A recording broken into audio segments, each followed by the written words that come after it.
Assalamualaikum warahmatullahi wabarakatuh. Saya Faisal Bima Wicaksono dari Ilmu Komunikasi 2019 Universitas Muhammadiyah Yogyakarta. Ya, di samping saya ada narasumber kita dari JIS FM dengan Mbak. Nama aku Astrid Aruni. Ya. Dari JIS FM. Oke, langsung aja ke pertanyaan pertama ya. Bagaimana sejarah radio JIS FM ini sebagai penyiar lokal sih, Mbak? Kalau JIS sendiri sih udah berdiri 9 tahun ya. Dulu awalnya memang dari Mahaka. Terus abisnya dari Mahaka itu mereka cuman kayak kasih tips and trick untuk bagaimana mengembangkan radio di Jogja gitu. Nah, Mahaka tuh adalah radio-radio yang dia itu relay dari Jakarta, kayak contoh Gen FM, terus juga Kiss FM, Hot FM, kayak gitu-gitu. Female radio, nah salah satunya JIS FM. Nah, JIS FM tuh dulu masih sempat dipegang Mahaka, tapi setelah itu akhirnya memilih untuk sendiri gitu kan. Itu dan berdiri di tahun 9 tahun 2011 berarti Iya, ya? 2011. Nah, dulu tuh awalnya JIS FM tuh belum ada namanya. Jadi yang nentuin nama itu adalah pendengarnya. Dulu tuh judulnya adalah dengerin musiknya tentuin namanya kalau nggak salah lo ya, atau dengerin lagunya tentuin namanya gitu.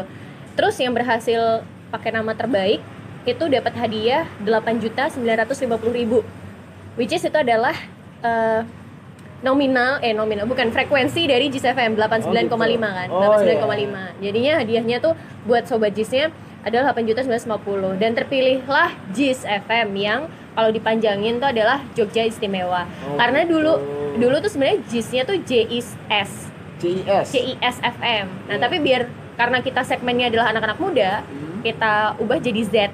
Jadi istimewa gitu. Terus sebenarnya suka duka apa sih Mbak selama Mbak kerja di JIS FM ini gitu? Suka duka. Kayak dukanya nggak banyak sih, suka terus karena ya gimana ya, kalau dibilang kerja di bidang kayak gini tuh kata orang bikin kita awet muda. Karena apa? Karena kita tuh kayak ketemunya tuh anak-anak muda terus tiap hari kita dengerin lagu, kita update, kita jadi orang yang serba pengen tahu, dan kita tuh jadi orang yang kalau abis pengen tahu nih kita mau ngasih tahu ke orang gitu loh. Jadi kayak gitu, nyalur gitu.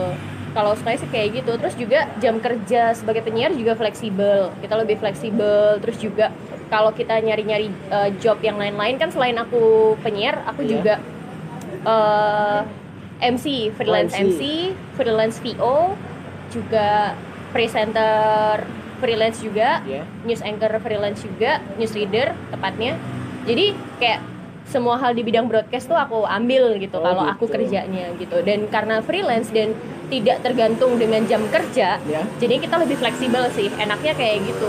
Terus sukanya aku tiap hari jadi update aja soal lagu. Nggak tahu kenapa tuh karena aku tuh anaknya kan suka banget dengerin lagu sebenarnya. Nah, berangkat dari situ, dan aku anaknya suka ngomong. Karena suka ngomong dan dengerin lagu, akhirnya dikolaborasikan. Kira-kira hobi apa ya yang kayaknya tuh pas untuk bisa dijadikan jalan cari duit gitu. Jadi penyiar. Nah, terus kalau ini kan udah di era global nih, Nah, terus bagaimana sih adaptasinya lembaga ini, penyiaran JIS FM ini di era sekarang yang serba mudah? Penyiaran radio ya. Iya. Kalau kita ngomongin digital tuh sekarang udah serba digital emang. Dan mau nggak mau kita memang masuk ke ranah itu gitu.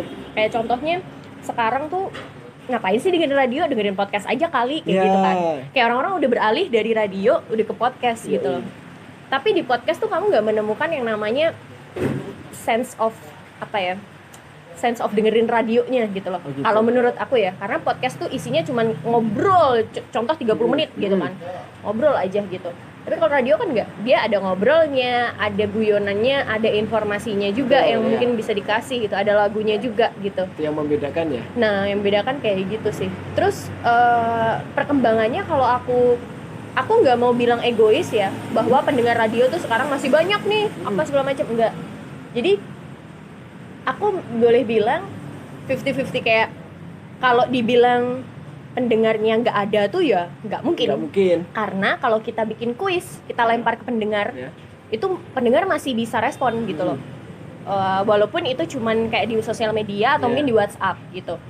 Tapi kalau diobrolin pendengar radio masih banyak, ya aku nggak boleh egois karena mereka sudah beralih rata-rata ke podcast, bener, ke YouTube. Sekarang juga udah ada podcast. Nah sekarang kamu juga bikin YouTube kayak gitu kan.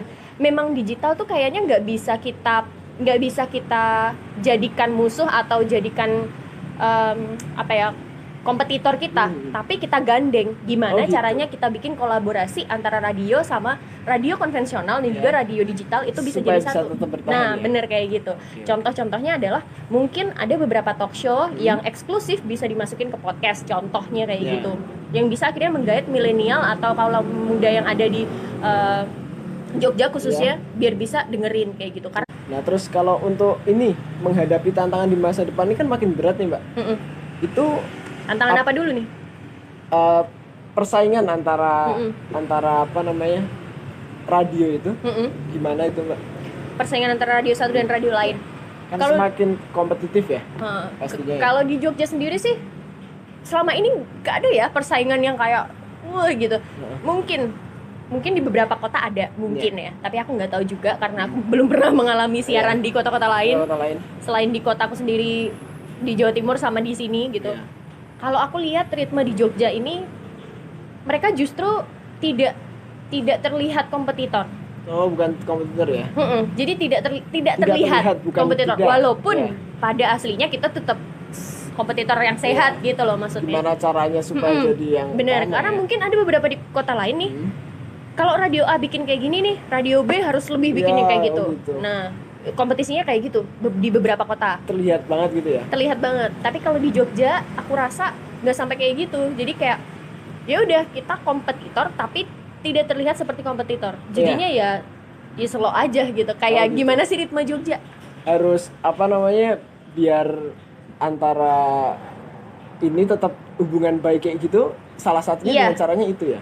Iya kayak gitu. Kita bahkan sempat kayak bikin konten nih, isinya adalah itu pas lagi corona lagi ini banget kenceng lagi hotnya, lagi awal pandemi itu, dan kita kayak kampanye stay at home tuh loh.